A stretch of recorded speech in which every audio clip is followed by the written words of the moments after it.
Karnataka ബിഡദിയിൽ KSRTC bus അപകടത്തിൽപ്പെട്ടതിൽ വഴിത്തിരിവ്. മുട്ടയെറിഞ്ഞ് കാഴ്ച മറച്ച് കവർച്ച നടത്താൻ ശ്രമിച്ചതായി സംശയം.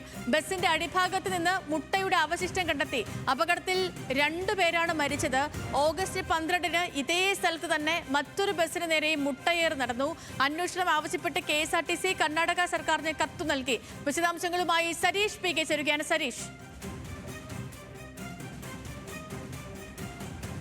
ഈ മാസം 8-ാം തീയതിയാണ് മൈസൂർ ബിഡദയിൽ വെച്ച് KSRTC ബസ് അപകടത്തിൽപ്പെടുന്നതും കോഴിക്കോട് സ്വദേശികളായ 2 ജീവനക്കാർക്ക് ജീവൻ നഷ്ടമാകുന്നതും. അന്ന് ആദ്യം കരുതിയിരുന്നത് ഈ ഡ്രൈവർ ഉറങ്ങിപ്പോയതാകാം അപകടത്തിന് കാരണം എന്നുള്ളതായിരുന്നു. അതുമായി ബന്ധപ്പെട്ട ചർച്ചകളൊക്കെ വളരെ സജീവമായിരുന്നു. പക്ഷേ അതല്ല യഥാർത്ഥത്തിൽ ഈ അപകടത്തിന് ഇടയാക്കിയത് എന്ന സൂചന നൽകുന്നതാണ് ഇപ്പോൾ ന്യൂസ് മലയാളം പുറത്തുവിടുന്ന ദൃശ്യങ്ങൾ. കാരണം കഴിഞ്ഞ ദിവസം, അതായത് ഈ മാസം തന്നെ 12-ാം തീയതി ഇതേ സ്ഥലത്ത് വെച്ച് കാസർഗോഡ് നിന്നും പുറപ്പെട്ട ഒരു വാഹനത്തിന് നേരെ മുട്ടയെറിയുകയും ആ കാഴ്ച മറച്ച് അപകടമുണ്ടാക്കാൻ ശ്രമിക്കുകയും ചെയ്യുന്നൊരു സംഭവം ഉണ്ടായിരുന്നു. അന്ന് പക്ഷേ ഡ്രൈവർ അവിടെ നിർത്തുകയോ വൈപ്പർ ഇടുകയോ ചെയ്യാത്തതുകൊണ്ട് മാത്രമാണ് വലിയ അപകടം സംഭവിക്കാതിരുന്നത്. ഈ സംഭവം റിപ്പോർട്ട് ചെയ്തതിന് പിന്നാലെയാണ് KSRTC ജീവനക്കാർ ഈ അപകടത്തിൽപ്പെട്ട വാഹനം പരിശോധന നടത്തുന്നത്. ആ പരിശോധനയിലാണ് വാഹനത്തിൻ്റെ താഴ്ഭാഗത്ത് മുട്ടയുടെ അംശം കണ്ടെത്തുകയും മുട്ട എറിഞ്ഞതിൻ്റെ തെളിവുകൾ ശേഖരിക്കുകയും ചെയ്തത്. നമ്മളിപ്പോൾ 2 ദൃശ്യങ്ങൾ കാണിക്കുന്നുണ്ട്. ഒന്ന് വീഡിയോ ദൃശ്യമാണ്. ആ വീഡിയോ ദൃശ്യം എന്ന് പറയുന്നത് ഈ 8-ാം തീയതി അപകടത്തിൽപ്പെട്ട വാഹനത്തിൽ നിന്നും മുട്ടയുടെ അംശങ്ങൾ കണ്ടെത്തിയതാണ്. മറ്റൊന്ന് ചിത്രം എന്ന് പറയുന്നത് 12-ാം തീയതി നടന്നതാണ്. അങ്ങനെ ഈ അപകടത്തിൽ, അതായത് മുട്ട എറിഞ്ഞ് യഥാർത്ഥത്തിൽ കാഴ്ച മറച്ച് അപകടത്തിൽപ്പെടുത്തിയതാണോ ഇതിന് കാരണം എന്നുള്ളതാണ് ഇപ്പോൾ സംശയിക്കുന്നത്. കൃത്യമായി നേരത്തെ തന്നെ അട്ടിമറി ഉണ്ടാകാനുള്ള സാധ്യതയുണ്ട് എന്ന് KSRTC കണ്ടെത്തിയിരുന്നു.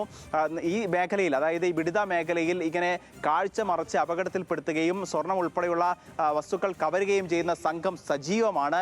ഈ മേഖലയിൽ ഇതിനു മുൻപും കാർ ഉൾപ്പെടെ അപകടത്തിൽപ്പെടുത്തി ഈ സ്വർണം ഉൾപ്പെടെ കവരുന്ന സംഭവം മുൻപും റിപ്പോർട്ട് ചെയ്തിട്ടുണ്ട്. സമാനമായ ഒരു സാഹചര്യമാണോ ഈ 8-ാം തീയതിയിലെ അപകടത്തിനും കാരണമാക്കിയത് എന്ന് കൃത്യമായ സൂചനയിലേക്കാണ് ഇപ്പോൾ പോകുന്നത്. കേരള സർക്കാർ എന്തായാലും കർണാടക സർക്കാരിന് കത്ത് നൽകിയിട്ടുണ്ട്. ഇതിൽ വിശദമായ ഒരു അന്വേഷണം വേണം, പോലീസ് വകുപ്പ് തലത്തിൽ തന്നെ അന്വേഷണം നടത്തണം എന്നൊരാവശ്യം സർക്കാർ തന്നെ മുന്നോട്ട് വെച്ചിട്ടുണ്ട്. അതുമായി ബന്ധപ്പെട്ടുള്ള വിഷയങ്ങളൊക്കെ സംസാരിക്കുന്ന ഘട്ടത്തിൽ ഇപ്പോൾ സരീഷിനെ തുടക്കത്തിൽ പറഞ്ഞ പോലെ ആദ്യം ഇവർക്ക് വേണ്ടത്ര വിശ്രമം കിട്ടാത്തത്, ജീവനക്കാർക്ക് വേണ്ടത്ര വിശ്രമം കിട്ടാത്തതായിരിക്കും ഒരുപക്ഷെ അപകട കാരണം എന്നൊക്കെ വിലയിരുത്തിയിരുന്നു. പക്ഷെ പിന്നീട് ഗതാഗത മന്ത്രി തന്നെ വന്ന് മാധ്യമങ്ങളോട് പറഞ്ഞിരുന്നു അങ്ങനെയല്ല, അവർക്ക് വേണ്ടത്ര വിശ്രമമൊക്കെ ലഭിച്ചിരുന്നു, ഓവർ ഡ്യൂട്ടി എടുക്കേണ്ട ഒരു സാഹചര്യം ഉണ്ടായിട്ടില്ല എന്നൊക്കെ പറഞ്ഞിരുന്നു. ഇപ്പോൾ അതൊക്കെ സാധൂകരിക്കുന്ന തരത്തിലുള്ള വിവരങ്ങളാണ് വരുന്നത്.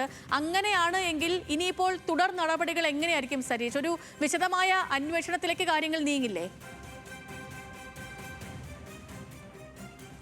കൃത്യമായ 2 തരത്തിൽ, അതായത് ഒന്ന് പോലീസിന്റെ അന്വേഷണമാണ് നടക്കാൻ പോകുന്നത്. അത് കർണാടക സർക്കാരാണ് നടത്തേണ്ടത്. അതോടൊപ്പം തന്നെ KSRTCയുടെ വകുപ്പ് തല ഇന്റലിജൻസ്, സ്വാഭാവികമായും KSRTCയിൽ ഒരു ഇന്റലിജൻസും അതോടൊപ്പം തന്നെ വകുപ്പ് തലത്തിലുള്ള അന്വേഷണവും നടക്കാറുണ്ട്.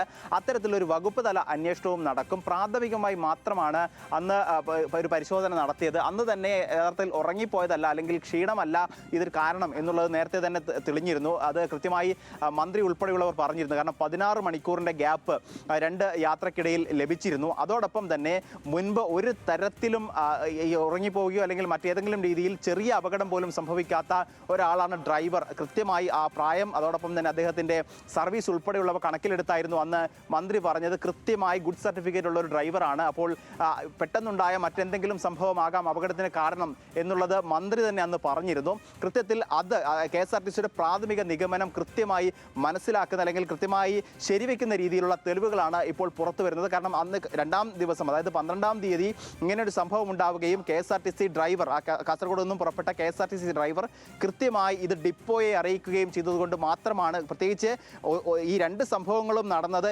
ഒരേ സ്ഥലത്ത് തന്നെയാണ്. ഈ ബിഡദ എന്ന് പറയുന്ന സ്ഥലത്ത് ഒന്ന് മൈസൂരുവിലേക്ക് പോകുമ്പോഴാണ് ഈ സംഭവം ഉണ്ടായത്, അല്ലെങ്കിൽ ബാംഗ്ലൂരിലേക്ക് പോകുന്ന ബസ്സായിരുന്നു അന്ന് അപകടത്തിൽപ്പെട്ടത്.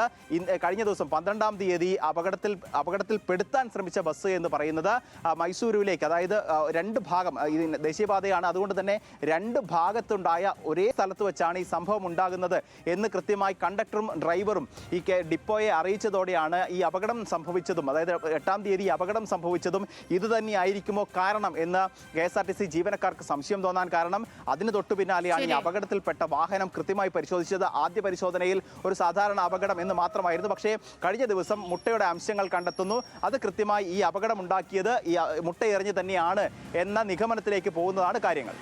ഓക്കെ സരീഷ്, ശരി. അപ്പോൾ ഇനി വിശദമായ അന്വേഷണം ഉണ്ടാകുമെന്ന കാര്യത്തിൽ തർക്കമില്ല.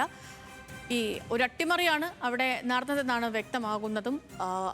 ഈ ജീവനക്കാർ അവർ ഉറങ്ങിയതല്ല അപകട കാരണം, മറിച്ച് അവിടെ ഒരു അപകടമുണ്ടായി, ബസ്സിൽ മുട്ടയേറ് നടന്നു എന്ന് തെളിവാക്കുന്ന വിവരങ്ങളാണ് ഇപ്പോൾ ലഭിച്ചിരിക്കുന്നത്.